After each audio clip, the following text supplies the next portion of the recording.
Hello and welcome to programme report card. मैं हूं अलीना फारूक शेख और आज एनालिस्ट की राय के साथ हम जानने की कोशिश करेंगे कि पाकिस्तान में कोरोना केसेस और कोरोना के फैलाव में सूबों के दरमियान, शहरों के दरमियान डिस्क्रिपेंसी क्यों है। अपने नुमाइंदगान के लिए इसका रुख करेंगे, कुछ फैक्ट्स एंड फिगर्स आपसे शेयर करें। कोविड-19 गुज़श्ता साल दिसंबर में चीन में रिपोर्ट हुआ। 11 मार्च 2020 को इसे आलमी वबा करार दिया गया। 185 से ज़ायद ममालिक इस वबा का शिकार हो चुके हैं। दुनिया भर में 23,75,000 से ज़ायद अफराद इससे मुतासिर हैं। 1,64,000 से ज़ायद हलाक और 6,11,000 से ज़ायद अफराद इससे सेहतयाब भी हो चुके हैं। वायरस से अमरीका सबसे ज़्यादा मुतासिर हुआ है, जहां अब तक 34,000 अफराद लुकमा अजल बन चुके हैं, जबकि 7,22,000 से ज़ायद अफराद इससे मुतासिर हुए हैं। पाकिस्तान की बात अगर करें तो पाकिस्तान में कोरोना वायरस ने मजीद 14 अफराद की जान ले ली है, जिसके बाद मुल्क में ये वबा मोहलिक शक्ल इख्तियार कर गई है और इससे हलाकतों की मजमूई तादाद 181 हो गई है। मुख्तलिफ शहरों में नए केसेस सामने आने के बाद मुसद्दिका मरीजों की तादाद 8,749 तक पहुंच गई है, जबकि सेहतयाब होने वालों की तादाद 1,970 है। यहाँ ये बात काबिल ज़िक्र है कि 14 अप्रैल तक मुल्क में कोरोना से हलाकतों की मजमूई तादाद 107 थी, जबकि केसेस की मजमूई तादाद 5,984 थी। ताहम विफाक की जानिब से 30 अप्रैल तक लॉकडाउन में नरमी से तोसी के बाद आज तक 74 हलाकतों में, जबकि 2,765 मजमूई केसेस में इजाफा हो चुका है। अगर हम मुल्क के केसेस को सूबों और इलाकों के हिसाब से एक नज़र में देखें तो पंजाब में 3,822, सिंध में 2,767, खैबर पख्तूनख्वा में 1,235 केसेस हैं। इसी तरह से बलोचिस्तान में 432, गिलगित बल्तिस्तान में 263, इस्लामाबाद में 181, आज़ाद कश्मीर में 49 अफराद वायरस से मुतासिर हुए हैं। पंजाब का जिक्र करेंगे, जहां सबसे ज़्यादा तादाद में मुतासिर होने वाला शहर लाहौर है, जहां पर वायरस से मुतासिरा केसेस की तादाद 1,800 से ज़ायद है। सिंध पर नज़र डालें तो कोरोना केसेस सबसे ज़्यादा कराची में रिकॉर्ड हुए हैं, जिनकी तादाद कुछ 1,300 से ज़ायद है। तहम आबादी और रकबे के फ़र्क के बावजूद लाहौर में कोरोना केसेस की तादाद कराची से बहुत ज़्यादा है। इसकी वजह जानेंगे अपने लाहौर और कराची में मौजूद नुमाइंदगान से। लाहौर से हमें ज्वाइन कर रही हैं उम्मे फरवा और काशिफ मुश्ताक कराची से हमारे साथ मौजूद हैं। काशिफ, सबसे पहले आपके पास आना चाहेंगे। आपकी यकीनन कराची में मौजूद अपने साथियों से भी बात हुई होगी। क्या महसूस करते हैं, कराची में क्या मुख्तलिफ है लाहौर से, जो यहाँ पर केसेस कम हैं? क्या टेस्टिंग कम हो रही है या फिर लोग यहाँ पर ताउन कर रहे हैं? जी देखिए, यहाँ अगर हम बात करें तो पुलिस और रेंजर्स की जानिब से जो स्ट्रेटजी है वो काफ़ी अच्छी स्टार्टिंग में रखी गई। जब लॉकडाउन का सिलसिला शुरू हुआ तो एक हफ्ते के दौरान पुलिस की जानिब से अच्छी कार्रवाइयाँ भी की गई, जबकि शहर में मजबूरी तौर पर 200 से ज़ायद जो है वो नाकाबंदियों का सिलसिला शुरू किया गया, जिसमें 32,000 एहलकार तैनात किए गए। इस वजह से कराची में जो है वो केसेस कम भी रिपोर्ट हुए। अब तक की जो तादाद है वो हमारे सामने वज़ीर आला सिंध की जानिब से भी जो है सामने आई है कि 2700 से ज़ायद केसेस कराची में अब तक रिपोर्ट हो चुके हैं और 61 हलाकतें हो चुकी हैं। सिर्फ 2 दिन की अगर हम बात करें तो 2 दिन के दौरान जो है वो 227 केसेस सामने आए हैं, जिसमें मजमूई तौर पर मर्द, ख़वातीन और बच्चे भी शामिल हैं इस जो केसेस हमें रिपोर्ट हुए हैं। तो ये तमाम तरह सिचुएशन है, लेकिन पुलिस की जानिब से अब जो नरमी देखने में नज़र आ रही है, सड़कों पर जो ट्रैफिक मामूल से ज़्यादा नज़र आ रहा है, उसकी वजह से अब मज़ीद केस बढ़ने का खदशा भी हमें दिखाई दे रहा है कि गुज़िश्ता रोज़ जैसे ऐलान किया गया कि जो मुख्तलिफ सनतें हैं वो खोल दी जाएंगी, तो उस वजह से जो कराची की अहम सड़कें हैं उन पर भी हमें ट्रैफिक मामूल से ज़्यादा नज़र आया है। शहरी ज़्यादा बाहर निकल रहे हैं, तो खदशा है कि मज़ीद केसेस भी बढ़ेंगे और इसमें जो रिपोर्ट होंगी वो भी ज़्यादा होंगी। जबकि वज़ीर आला सिंध की जानिब से आज ये भी बयान सामने आया कि 1600 के करीब जो सिर्फ केसेस हैं वो आज भी जो टेस्ट किए गए हैं और टेस्ट रिपोर्ट जो है वो उनकी आने का इंतजार है। ठीक है जी, उम्मे फरवा से जानना चाहेंगे, क्या समझती हैं, क्या पंजाब जो प्रोएक्टिव नहीं था लॉकडाउन के लिए वो वजह बना ज़्यादा केसेस की, या फिर कोई और वजह है?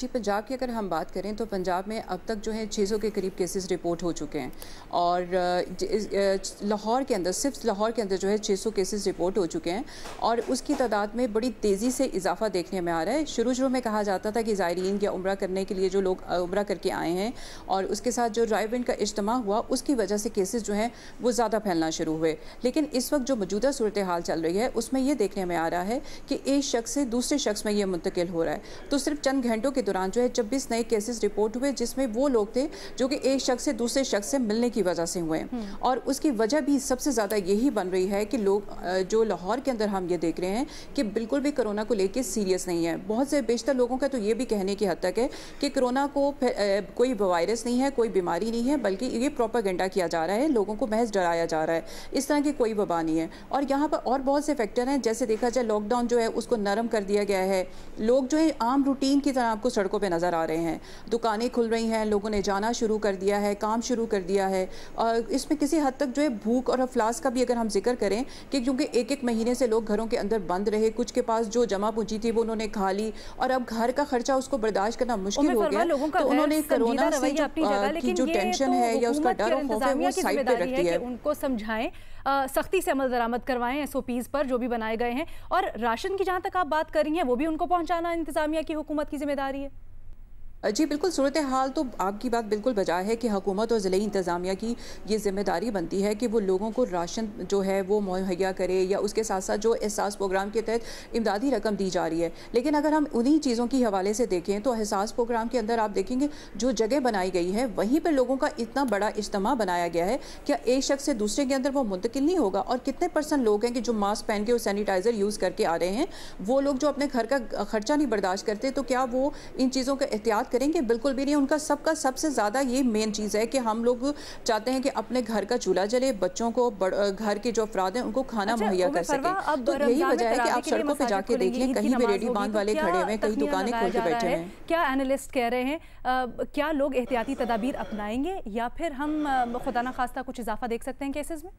जी, इसकी सबसे बड़ी मिसाल जो है जो रायविंड के अंदर इज्तिमा हुआ था, और जब ये कोरोना का जो वायरस था ये इनिशियल स्टेज पे था, बिल्कुल इतना फैलाव भी नहीं हुआ था, और अगर उस टाइम पे भी रायविंड के इज्तिमा को रोका भी गया था, मना भी किया गया था, लेकिन उसके बावजूद वो इज्तिमा हुआ। और उसका सबसे बड़ा सबूत ये है कि इस वक्त जो रायविंड इज्तिमा के अंदर ज़ायरीन जो लोग थे उनकी तादाद सबसे ज़्यादा कोरोना वायरस की वजह से शिकार हुई है। तो अगर मसाजिद में तरावी वगैरह अहाते में की जाएगी तो ये मुमकिन ही नहीं है कि वायरस ना फैले। ठीक है जी, ठीक है। उम्मे फरवा, काशिफ पुश्ताक, आप दोनों का बहुत शुक्रिया। और उम्मे फरवा ने बड़े वैलिड पॉइंट एक उठाया, लोकल ट्रांसमिशन पंजाब में ये वायरस फैलने की बहुत बड़ी वजह है, लोगों का गैर संजीदा रवैया। ऐसे में तरावी की इजाज़त दे दी गई है पाकिस्तान में। इस पर हम बात करेंगे, हमारे एनालिस्ट क्या कहते हैं, एक छोटी सी ब्रेक के बाद। ब्रेक से पहले हमने एक तकाबली जायज़ा लिया लाहौर और कराची का। क्या वजह है कि लाहौर में केसेस बढ़ रहे हैं कराची की निस्बत, और जब ये सूरत हाल है, हम देख रहे हैं कि लॉकडाउन में नरमी के बाद केसेस में ख़ास तौर पर इजाफा हो रहा है, तो ऐसे में मई में बढ़ते ख़तरे के पेश नज़र हुकूमत का रमज़ान में मसाजिद खोलने का फ़ैसला, तरावी की इजाज़त देने का फ़ैसला क्या दुरुस्त है या नहीं? हाँ, यहाँ के ऑप्शन है हमारे पैनलिस्ट के पास। और पैनल में आज हमें ज्वाइन कर रहे हैं मज़हर अब्बास साहब, हसन निसार साहब, बाबर सत्तार साहब, हफीज़ुल्लाह नियाज़ी साहब, इरशाद भट्टी साहब भी हमारे साथ मौजूद हैं। सबसे पहले नियाज़ी साहब आपकी तरफ आऊँगी, क्या आपको लगता है क्या हुकूमत ठीक तरह से मैनेज कर पाएगी? कहा तो जा रहा है चेक इन बैलेंस रखा जाएगा, लेकिन गली गली, महल्ले महल्ले एक मस्जिद है, कैसे ये सब कुछ मुमकिन होगा? जवाब तो मेरा हाँ में है, और मेरा मौक़िफ़ बड़ा असूली है। मुझे इससे पहले कि मैं मसाजिद में देखूं कि जी जो कुछ हुकूमत ने SOPs बनाए हैं या TORs बनाए हैं वो इम्प्लीमेंट होते हैं या नहीं, जो उन्हें कंस्ट्रक्शन इंडस्ट्री के लिए, बाकी इंडस्ट्री को छोड़ने के लिए, चलाने के लिए TORs दिए हैं, वो इम्प्लीमेंट होते हैं या नहीं। मेरा जो जिसको कहना चाहिए कि डिलेमा ये है कि पिछले 1 महीने से जो लॉकडाउन है उस पर कितना इम्प्लीमेंट करा सके हैं। भाई खुदा के वास्ते, वो कहते हैं ना कि आगे दौड़ पीछे चौड़, और भाई देखें तो 1 महीने का हाइंड साइड में जायजा तो लें। एक दफा लेटर स्पिरिट में ये इंप्लीमेंट करा देते। मैं हकीकत बताता हूं कि आज उलमा की मीटिंग में भी इनको बेहतर रिजल्ट मिलने थे। जब ये अगर वो कंस्ट्रक्शन इंडस्ट्री खोलते तो इनके उसके पूरे उस रिजीम के लिए जो SOPs है, TORs है, वो भी एक उनको इम्प्लीमेंट करना आसान होता। आपको मैं कितनी दफ़ा बताऊं कि ये मुल्क सऊदी अरब या कुवैत या इन लोगों ने, ईरान ने क्यों इम्प्लीमेंट करा लिया? रिट ऑफ द गवर्नमेंट है, हुकूमत की रिट है, और ये टेस्ट था।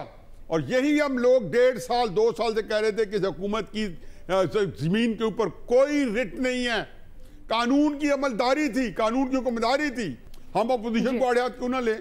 उसका खाता और कोरोना का आपस में क्या ताल्लुक है? ये आपको मुंह की खानी पड़नी थी, और अल्लाह ताला के फजल करम से good news for you mister Imran Khan and government कि आपकी इस मुल्क में अमलदारी हुक्मरानी जो है ठीक है, सिफर बटे सिफर है। ठीक है। हसन निसार साहब, आप क्या समझते हैं? हमने पंजाब में देखा जब तबलीगी इज्तिमा हुआ, उसको सख्ती से रोका नहीं गया। उसके बाद हमने देखा इतनी बड़ी तादाद कोरोना पॉजिटिव केसेस की सामने आई। अब ये फैसला करना कंडीशंस पर अमल दरामद होगा या नहीं, अभी ये बहुत बड़ा क्वेश्चन मार्क है। हुकूमत का फैसला दुरुस्त है? वो तो बात की बात है ना जी, आपने फैसले की बात की है, फैसले की बात करते हैं। ये फैसला एक डरा हुआ, सहमा हुआ, बुज़दिलाना फैसला है, जिसकी तरफ हफीजुल्लाह भी इशारा कर रहे थे कि रिट नाम की कोई चीज़ नहीं है। आम लॉकडाउन भी जो है वो गैर मुअस्सर है। दूसरी बात कॉमन सेंस की है, मेरी समझ से बाहर है। ये खालिसतन तिब्बी मसला है जिस पर फैसला भी तिब्बी माहिरीन ने करना है, हुकूमत ने नहीं। हुकूमत ने श्योर करना है उसका कि वो इम्प्लीमेंट हो जाए प्रॉपरली। तो इम्प्लीमेंटेशन से ज़्यादा क्या करना है? हुकूमत में कितने डॉक्टर्स बैठे हैं? ये सीनियर डॉक्टर्स हैं, वो बताएं। मौलाना हजरात, इनका तो काम ही और है। तो ये फैसला कैसे, मतलब ये बिल्कुल इरिटेटिंग है टू टेल यू ऑनेस्टली। और फवाद चौधरी ने भी बड़ी खूबसूरत और ठीक बात की है कि जिन लोगों को चांद नजर नहीं आता उनको कोरोना क्या नजर आएगा। लेकिन बहरहाल हमारी बदकिस्मती है यहाँ की, खास तौर पे सऊदी अरेबिया से, मक्का और मदीना से भी आगे नगले भागे फिर रहे हैं। समझ से बाहर है ये क्या है, और इसकी कीमत अल्लाह ना करे इसकी को बहुत भारी कीमत देनी पड़े। उस वक्त जिम्मेदारी लेनी किसी ने नहीं। ठीक, मजहर अब्बास साहब, लेकिन हुकूमत ने एक शर्त भी रखी है दरमियान में। कहते हैं कि अगर खिलाफ वर्जी कहीं देखी गई तो नजरसानी कर सकते हैं फैसले पे। अगर नजरसानी करनी होती तो ये फैसला क्यों करते? देखिए, जहाँ रियासत कमज़ोर होती है, रियासत की रिट नहीं होती, रियासत जो है जिस तरह अभी हसन साहब कह रहे थे कि डरी हुई, सहमी हुई नज़र आती है, वहाँ फिर ऐसे ही फैसले होते हैं। जिस कौम में कभी भी नज़्म व ज़ब्त ना रहा हो, उससे आप इतने ज़ाहिर मुबारक महीना लोगों का तरावी पे जाना, और आप कैसे रोकेंगे लोगों को? अगर हज़ारों की तादाद में लोग पहुँचेंगे तो हज़ारों की तादाद में लोगों को आप कैसे सफ़ों में खड़े होंगे? और अगर मस्जिद भर जाएगी तो सड़क पर नहीं आएंगे, जो लोग सड़क पे होंगे उनको आप कैसे रोक सकेंगे? तो मुझे अमली तौर पे तो बहुत मुश्किलात नज़र आ रही हैं हुकूमत के लिए। बस सिर्फ हम दुआ कर सकते हैं कि जो है वो किसी हद तक नज़्म व ज़ब्त कायम हो पाए, किसी हद तक चीज़ें हो पाएँ तो अल्लाह से दुआ करनी चाहिए। वरना प्रैक्टिकल नहीं लग रहा कि आप कर पाएंगे इन सारी चीज़ों का। फिर होता क्या है, जब आप जो है वो उससे पहले आप बाकी नमाज़ों के लिए जाते हैं, उसमें भी रश होता है। फिर अफ्तारी से पहले जो वहाँ मसाजिद के सामने जो ठेले वाले खड़े होते हैं, तो ये सारी चीज़ें वो चीज़ें हैं जो, यानी जहाँ एक तरफ आप कह रहे हैं कि समाजी फासले रखें, दूसरी तरफ हम ये एक्सपेक्ट कर रहे हैं कि इतनी तादाद में लोग जाएंगे और वो बड़ी नज़्म व ज़ब्त के साथ जाएंगे। तो बहुत ही मुश्किल है मेरा ख़्याल है ये फ़ैसला करने में। अगेन, जिस तरह अभी न्याजी साहब भी कह रहे थे, जब आप दूसरे सेक्टर खोल रहे हैं और आहिस्ता आहिस्ता आप सारी चीज़ों को खोलते जा रहे हैं, और साथ में ये भी कह रहे हैं कि अभी पीक आना है, यानी NDMA को सुन लें, आप ख़ुद इमरान खान साहब को सुन लें, खुद बाकी वज़रा को सुन लें कि अभी मई का महीना जो है वो इंतहाई सख्त होगा इसके लिहाज से। उसके बावजूद भी हमने फैसला, अब ऐन मुमकिन है कि एक हफ़्ते हम देखें, 2-3 दिन देखें शुरू के रमज़ान में कि उसमें वाकई ये चीज़ें मेंटेन हो पाती हैं, नहीं हो पाती। अगर नहीं हो पाएंगी तो आप फिर एकदम रोकेंगे कैसे? तो मुझे नहीं लगता कि जो 20वां पॉइंट है वो कभी भी अमल इस पे हो पाएगा। अच्छा, ये बड़ा अच्छा पॉइंट है पीक वाला। इरशाद भट्टी साहब, आपको क्या लगता है, दुनिया भर में अगर देखा जाए, अमेरिका की चलें बात कर लेते हैं, वहाँ पर जब पीक से, यानी अपने सबसे ज़्यादा जो केसेस थे उनके जो तखमीना लगाया गया था, उससे जब केसेस की तादाद कम होने शुरू हुई, उसके बाद अब आहिस्ता आहिस्ता लॉकडाउन में नरमी की तरफ जा रहे हैं, बिजनेसेस खोलना शुरू कर रहे हैं, एक प्लानिंग के तहत चल रहे हैं। लेकिन पाकिस्तान में तो अभी पीक आना बाकी है, तो उससे पहले इस तरह की इजाज़त दे देना, तनकीद तो ये भी हो रही है कि वज़ीर आज़म साहब ने, हुकूमत ने शायद घुटने टेक दिए। देखिए, पहले दो मैडम स्पीकर खबरें हैं। आगरा इंडिया में एक सब्ज़ी फ़रोश ने 2000 लोगों को कोरोना ज़दा कर दिया और 2000 लोग करतीना में चले गए। बांग्लादेश में मौलाना ज़ुबैर अंसारी के जनाजे पर एक लाख लोग आए, 8 देहात इस वक्त वो जो हैं वो क्वारंटीन में हैं। अब आपने बात की, जैसे आपने बात की कि अमेरिका की कि सबसे ज़्यादा तबाही बर्बादी मचा रखी अमेरिका में, 40,000 के करीब लोग मर गए हैं, 2 करोड़ से ज़्यादा बेरोज़गार हैं, 1 करोड़ से ज़्यादा बेरोज़गारी अलाउंस के लिए दरखास्तें दे चुके हैं, राशन के लिए लाइनें लगी हुई हैं। और अमरीकी कह रहे हैं कि हमने क़यामत से पहले क़यामत का सामना है। और ट्रंप साहब की हालत ये है, कभी मीडिया से लड़ रहे हैं, कभी WHO से लड़ रहे हैं, कभी चीन से लड़ रहे हैं, कभी अपनी रियासती गवर्नरों से लड़ रहे हैं। और लेकिन इसके बावजूद लोग अमरीकी सड़कों पर हैं और उनके नारे क्या हैं? Send me on job, lockdown the governors, यानी हमें नौकरियों पर भेजो और गवर्नरों को लॉकडाउन करो।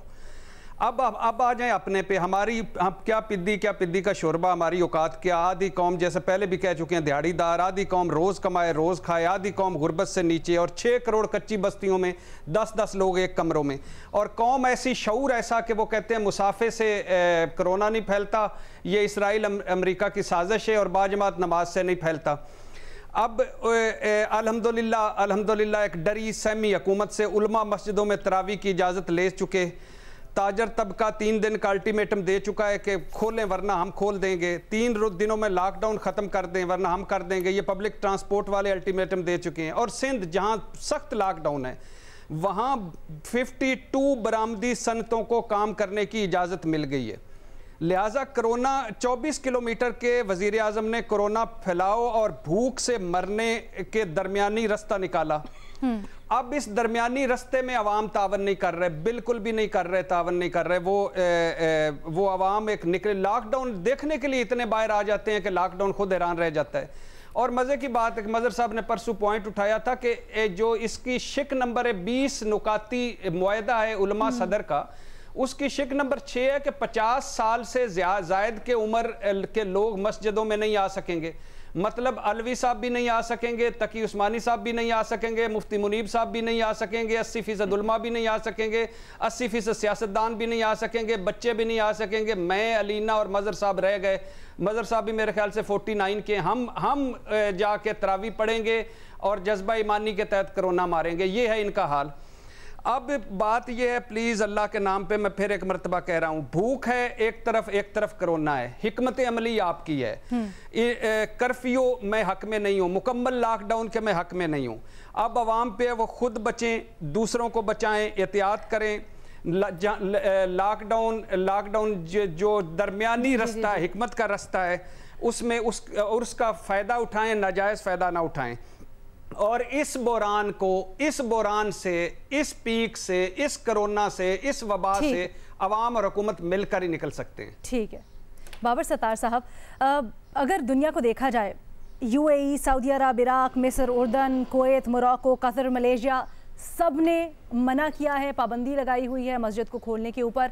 सऊदी अरब के मुफ्ती आज़म ने कहा है कि जी तरावी और ईद की नमाज़ घर पर अदा करें। सऊदी अरब की जो उलमा मशाइख की काउंसिल है, उन्होंने पूरी दुनिया के मुसलमानों को कहा है कि जी एग्जाम्पल सेट करें सबके लिए, अपील की है कि तरावी घर पर अदा करें। ऐसे में पाकिस्तानी हुकूमत का ये फ़ैसला क्या समझते हैं, कैसा है? और दूसरी बात, अगर हम, जैसे भट्टी साहब ने अभी पॉइंट उठाया, लोगों पर जिम्मेदारी है। सदर मुमलिकत साहब ने उस दिन लोगों से अपील की कि आप ख़ुद जिम्मेदारी का मुजाहिरा करें, लेकिन उम्मे फरवा तो हमें बता रही हैं कि लोगों का एटीट्यूड ये है, वो कह रहे हैं जी कोरोना तो कुछ है ही नहीं, ये तो साजिश है, ऐसी बातें बनाई हुई हैं। देखिए, पहली बात तो ये कि ये कोई नेगोशिएशन की बात नहीं है। आप किस तरह से नेगोशिएट करेंगे किसी के साथ बैठ के कि आपने कहीं आना है या नहीं आना। भट्टी साहब ने अमेरिका की बात की, यहाँ पे ईस्टर गुजरा है, ज़ाहिर है एक बड़ा त्यौहार है, लेकिन उसमें चर्चेस जो थी वो खाली थी। और अभी भी इस खदशे का इजहार खुद प्रेसिडेंट ट्रंप ने, जिसके ऊपर क्रिटिसिज्म भी हो रही है, किया कि रमज़ान का महीना आ रहा है और मुसलमान अपनी मसाजिद में नहीं जाएं। तो यहाँ पे जो लोकल मुस्लिम लीडर्स हैं अमेरिका में, वो इस पर बात कर रहे हैं कि बिल्कुल रिस्पॉन्सिबिलिटी के साथ जो गाइडलाइंस हैं हमें फॉलो करने की ज़रूरत है रमज़ान के महीने में भी। सो इस पे आप कैसे नेगोशिएट करेंगे किसी के साथ कि जी आपको जाना चाहिए या नहीं जाना चाहिए? इसका मतलब तो ये है कि आप फैसला कर चुके हैं कि आप मना नहीं करेंगे किसी को। अच्छा, वबा की भी बड़ी सिंपल सा असूल है। यहाँ में न्यूयॉर्क में बहुत ज्यादा डेथ्स हुई, क्यों? क्योंकि पॉपुलेशन डेंसिटी ज्यादा है, लोग फ्लैट्स अपार्टमेंट्स में रहते हैं, साथ साथ रहते हैं, उसमें इसे रोकना ज्यादा मुश्किल है। एक स्पाइक नजर आ रही है सिंगापुर के अंदर, वो कहाँ से आ रही है? उनके सिटीजन के अंदर 20, 25, 30 केसेस नए आते हैं रोज के, लेकिन जो फॉरेन वर्कर्स हैं, जो डॉर्म्स के अंदर रहते हैं, जहाँ पे फिजिकल डिस्टेंसिंग नहीं हो सकती, उनके अंदर स्पाइक आ रही है। तो ये तो दुनिया का एक्सपीरियंस है कि जहाँ लोग करीब गुर्बत के अंदर होंगे वहां पे ये फैलेगा। तो इस कॉन्टेक्स्ट के अंदर रमजान के आते हुए उससे पहले लॉकडाउन खोल देना और उसके बाद ये इजाजत देनी कि लोग मसाजिद में जाएं, हमें नजर आ रहा है कि ये इसके स्प्रेड बड़ी तेजी से होगा। सो हमने क्या कंक्लूड किया है पाकिस्तान में, किसी सीरियस डिबेट के बगैर, कि क्या हम इफेक्टिवली इसकी टेस्टिंग करके इसे मैप आउट कर सकते हैं और डिटरमिन कर सकते हैं कि ये कहाँ कहाँ पे है और इसे वहां पे रोकें। हमने ये फैसला किया कि हमारी एक बड़ी पॉपुलेशन है, अनडिसिप्लिन्ड पॉपुलेशन है, ये काम होगा ही नहीं और हम नहीं कर पाएंगे। पहला फैसला हमने ये किया। दूसरा फैसला हमने ये किया कि लॉकडाउन की सूरत में या स्ट्रिक्टर लॉकडाउन या कर्फ्यू की सूरत में हम लोगों को, हमारे पास ये रिसोर्सेज नहीं है कि हम लोगों को खाना दे सकें 2 महीनों के लिए अगर लॉकडाउन हो, या 2.5 महीनों के लिए लॉकडाउन हो फॉर एग्जाम्पल। और फिर 2.5 महीनों बाद क्या होगा ये साइंस को नहीं पता अभी तक, क्योंकि दोबारा से नए केसेस भी आ रहे हैं। सो इन तमाम चीजों में एक मुश्किल फैसला था हुकूमत के लिए कि आपने क्या लॉकडाउन करना है या खोलना है। उसमें उन्होंने ये फैसला किया कि यहाँ पे जो डेथ्स होंगी, और होंगी पाकिस्तान में भी 30,000 50,000 लोग शायद इसमें अपनी जाने खो बैठे, तो वो हमारे लिए एक्सेप्टेबल लॉस है। इस कौम के लिए इस क्राइसिस में ये एक्सेप्टेबल लॉस होगा कि 50,000 80,000 लाख लोग, इतनी बड़ी पॉपुलेशन है, अगर उसमें अल्लाह को प्यारे हो जाते हैं तो ठीक है और बाकी मुल्क आगे चले।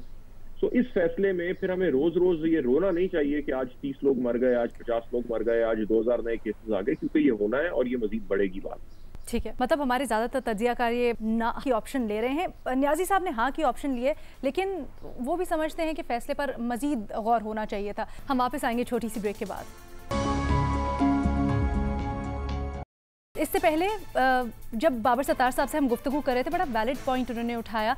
न्याजी साहब आपकी तरफ लेके आना चाहूँगी। उन्होंने कहा कि ईस्टर पर ईसाइयों ने बड़ी अच्छी मिसाल सेट की, घरों में ईस्टर मनाया, तो क्या अच्छा ना होगा कि अगर मुसलमान भी, पाकिस्तान के मुसलमान भी ये मिसाल पूरी दुनिया को दिखाएं कि किस तरह से वो ईद मना रहे हैं, लेकिन साथ साथ जो हिफाजती तदाबीर इख्तियार करनी है उनको भी वो ख्याल रख रहे हैं। देखिए, आप ये बात क्यों नहीं कॉम्प्रीहेंड करते कि आप ये हुकूमत अगर मनवा सकती तो ज़रूर करती। हुकूमत का कैपिचुलेट करना, हुकूमत का बगैर कुछ कोशिश किए लेट जाना, और थोड़ा बहुत किसी सिंध हुकूमत ने इनिशिएटिव लिया भी सही, तो आपने देख नहीं लिया कि कैसा रिबाउंड कर गया कि उनको माफ़ी मांगनी पड़ी। और जबकि ये साथ उनको बताया गया है कि एक मुल्क बता दें जहाँ पे मसाजिद के अंदर उन्होंने बंद कर दी, जहाँ पे खाना काबा और मस्जिद नबी जैसी चीज़ें जो है ना हमारे सामने मिसाल है, उससे ज़्यादा क्या दिल दहला देने वाली बात होगी कि मुसलमान जो है इस वक्त गुमगोई कैफियत में कि हज भी होगा या नहीं। मैं वहाँ कुछ अर्सा रह के सऊदी अरेबिया में, मुमकिन ही नहीं था कि आप जिस वक्त जाएं, वो कहते हैं जी राउंड द क्लॉक तवाफ होता था, अब नहीं हो रहा। अब इस कैफियत के अंदर चूंकि इस गवर्नमेंट की रिट नहीं है, इसके अंदर इस लेसन से ही सीख जाएं, ये जो चीजें होती हैं उसके सामने सीख जाएं कि जिस मुल्क पे हम हुकूमत कर रहे हैं, जिसका उनका क्लेम है कि मर्जा खलाइक हैं, उनको पता चलेगा कि वो खलाइक जो मर्जा खलाइक है ना, वो जो टाइगर फोर्स, इमरान टाइगर और फलाना टाइगर और इसका नाम टाइगर, उसका नाम टाइगर, वो ये टाइगर फोर्स जो है, अगर ये लेडर स्पिरिट में लोग आपके साथ इस तरह होते हैं ना, जैसे करोड़ की तादाद में करा रहे। मज़हर अब्बास साहब की तरफ जाना चाहती हूँ। मज़हर साहब, अभी जब हम फैक्ट्स एंड फिगर्स पे बात कर रहे थे काशिफ मुश्ताक से, तो उन्होंने खदशा जाहिर किया है कि जो अब 13 शोबों को इजाज़त दी गई है कारोबार खोलने की, खासकर फिशरीज़ और हार्बर वगैरह को, तो इससे एक्सपेक्ट किया जा रहा है कि केसेस की तादाद में इजाफा होगा।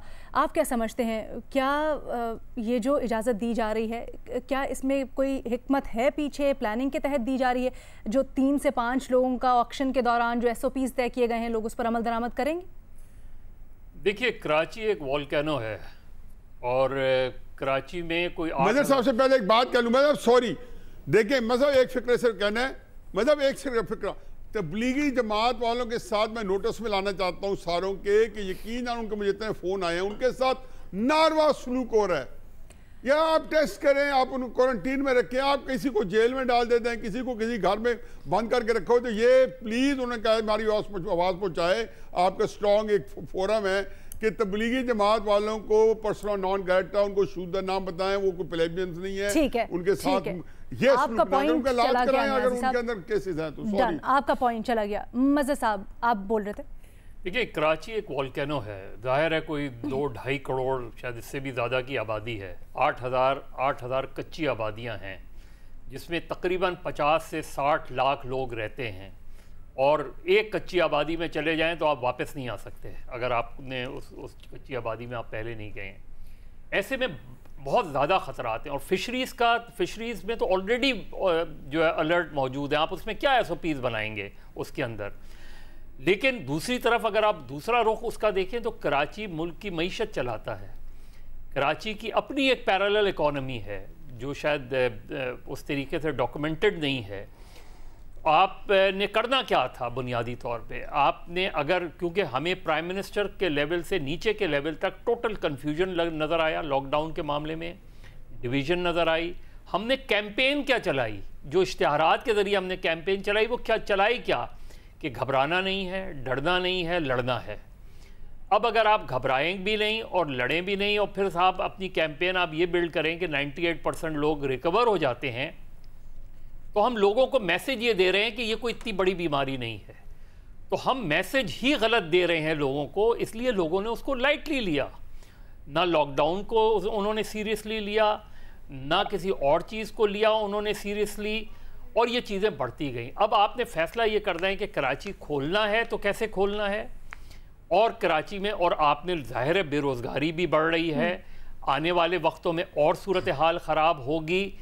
तो आपने घरों पे लोगों के खाना पहुंचाने का भी इंतज़ाम नहीं किया, ना काउंसलर्स के थ्रू, ना बल्दियाती इदारों के थ्रू, ना MPAs के थ्रू, ना MNAs के थ्रू, तो कुछ भी नहीं किया हमने। तो जो इस वक्त डिलेमा है कराची का भी, सूबाई हुकूमत का भी और वफाकी हुकूमत का, वो इतनी ज़्यादा, सिवाय पहले 2 हफ्ते में जो फरवरी के थे जिसमें आपने चाइना से पाकिस्तानियों को आने से रोक दिया, उसके अलावा complete confusion, lack of coordination, complete एक दूसरे पर इल्ज़ाम, ब्लेम गेम, पॉलिटिक्स, एक दूसरे पे क्रेडिट लेना, इसके अलावा मुझे कहीं भी एक नेशनल कोहेरेंस नज़र ही नहीं आई कि हम एक इतने बड़े चैलेंज को, तो खुदा से दुआ करनी चाहिए कि ये वायरस उस तरह ना फैले। लेकिन खदशात हैं, आपने मईशत भी खोलनी है तो एहतियात से खोलें, लेकिन मुझे खदशात बहुत ज़्यादा लग रहे हैं। भट्टी साहब, सिंध बज़ाहिर बड़ा स्ट्रॉन्ग स्टैंड ले रहा था शुरू में, सबसे पहले सख्ती से लॉकडाउन सिंध ने ही इम्प्लीमेंट करवाया एक्चुअली। तो अब क्या हुआ है एकदम से, जब लॉकडाउन में नरमी का फैसला किया जा रहा है, या एक हिकमत अमली लॉकडाउन को के बाद होनी चाहिए थी, तो शायद वो उस तरह से नज़र नहीं आ रही हमें इम्प्लीमेंट होती हुई। देखिए अलीना, आज एक रहीम यार खान की खबर है कि एक मेहनत कश का घर था, उसकी बेगम गुर्बत से तंग आकर लड़ के चली गई, खामंद बेरोज़गार था, ऊपर से लॉकडाउन का माहौल था। तो आज उसने अपने 2 साल के बच्चे को गले में रस्सा डाल के तो फांसी लगा दी। 2 साल का बच्चा लटका हुआ था दीवार के साथ। तो मईशत जहाँ तक है ना, मईशत मैं उसके हक़ में हूँ कि हम अफोर्ड नहीं कर सकते कि हम जितना हमारी गुर्बत है, जितनी बेरोज़गारी है। और यकीन करें सुबह से लेकर अभी तक मुझे वो बच्चा जो है ना दीवार से लटका हुआ नज़र आ रहा है। ये बच्चे घर घर में लटके हुए हैं, और वो हज़रत अली का कौल है कि मुआशरा कुफ्र के साथ रह सकता है, जुल्म के साथ नहीं।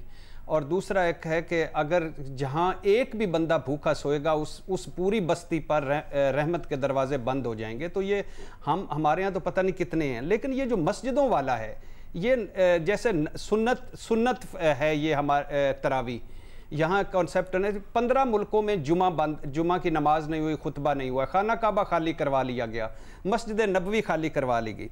हमारी कौम वो है जो घर का कूड़ा गली में फेंकती है, जो बकौल हसन निसार साहब जब आगे बोर्ड लगा होता है आगे आबादी आ रही है तो लिखा जाना चाहिए कि आगे गंदगी आ रही है, जिसके गली गली मोहल्ले मोहल्ले शहर शहर कूड़े के ढेर बन चुके हैं। हम कराची की बात कर रहे हैं जी। नहीं मैं कराची में आ रहा हूँ। जिसके अस्पताल कहाँ, कराची में नहीं, अस्पताल जो वेस्ट हैं वो बीमारियां पैदा नहीं कर रहे।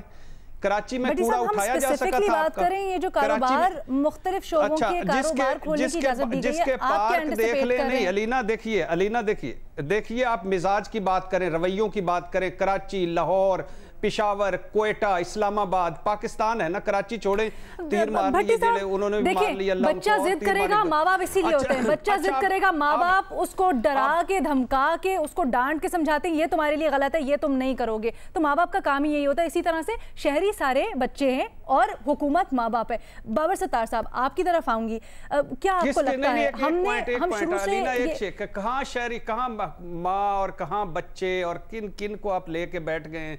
बाप बच्चों का खा गए, बच्चे बाप का खा गए, किन किन की क्या किताबी निसाबी बातें?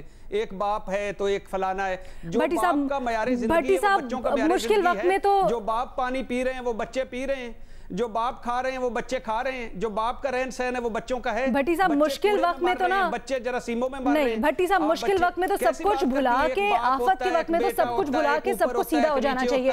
भट्टी साहब टाइम मेरे पास बहुत कम है, बाबर सत्तार साहब के पास जाना है, बाबर सत्तार साहब के पास जाना है। बाबर साहब हम शुरू दिन से बात करें, लॉकडाउन एक अपॉर्चुनिटी की विंडो है हमारे पास, एक लॉकडाउन में हमें हिकमत अमली तय करनी होगी। बड़ा अच्छा इम्प्लीमेंट करवाया सिंध ने शुरू से लॉकडाउन को, लेकिन अब जब आहिस्ता आहिस्ता नरमी करने जा रहे हैं तो क्या आपको लगता है कुछ हिकमत अमली है इसके पीछे या फिर कुछ जल्दी कर रहे हैं? नहीं, मुझे नहीं लगता कि कोई हिकमत अमली है। और इसमें आधी प्रॉब्लम तो ज़ाहिर ये है कि सारी दुनिया में ही एक नई चीज़ के साथ लोग एक्सपेरिमेंट कर रहे हैं, और एक पाकिस्तान में बड़ा वाइड स्प्रेड बिलीफ है कि जो भी हमें टीके बचपन में लगे, जो भी हमारी खुराक है, किसी वजह से हमें कम इफेक्ट करता है कोविड-19 बाकी मुल्कों से। सो एक ये बिलीफ सिस्टम है हमारा, उसके ऊपर हम चल रहे हैं। कोई ऐसी मिरेकल वाली चीज हो जिसकी वजह से यहाँ पे नहीं स्प्रेड करे और बात आगे चल पड़े। सो इस बिलीफ के ऊपर, और दूसरा हमारी जो एक दूसरी सोच है वो सिटीजन सिक्योरिटी के ऊपर कभी भी फोकस नहीं रही, और कितने लोगों को की अमवात हमारे लिए एक्सेप्टेबल है इसके ऊपर कभी भी फोकस नहीं रही। सो अगर लोग मर भी जाएंगे तो कौन सा बड़ी बात हो जाएगी? अगर 40,000, 50,000, 60,000 लोग अमेरिका में मर गए तो हमारे लीडर्स कहेंगे देखें जी, दुनिया का मजबूत तरीन मुल्क था, रिसोर्सेज वाला, उसमें इतने लोग मर गए, अगर हमारे मुल्क में भी मर गए तो कौन सी ऐसी बड़ी बात है? तो हम क्या कर सकते हैं, इसके ऊपर फोकस नहीं हुआ। कोई कहाँ पे, मुझे बताइए कहाँ पे ये सीरियस डिबेट हुई है कि इस वक्त अगर हम तमाम अपने जो नेशनल रिसोर्सेज हैं उन्हें डाइवर्ट करें इस एक चीज से लड़ने के लिए, तो हम नई लोगों को रोटी दे सकते हैं इस मुल्क में। ये डिबेट ही नहीं है, क्योंकि बाकी प्रायोरिटीज अपनी जगह पे मौजूद हैं और इसके साथ हम उस तरह से लड़ने के लिए तैयार नहीं है। क्यों? क्योंकि हमें लगता है 50,000, 60,000 लोगों की अमवात कोई ऐसी बड़ी नहीं है। ठीक है, बहुत शुक्रिया आप सबके वक्त के लिए। हम आपसे कल मुलाकात करेंगे, अपना फीडबैक जरूर शेयर कीजिएगा। अल्लाह हाफ़िज़।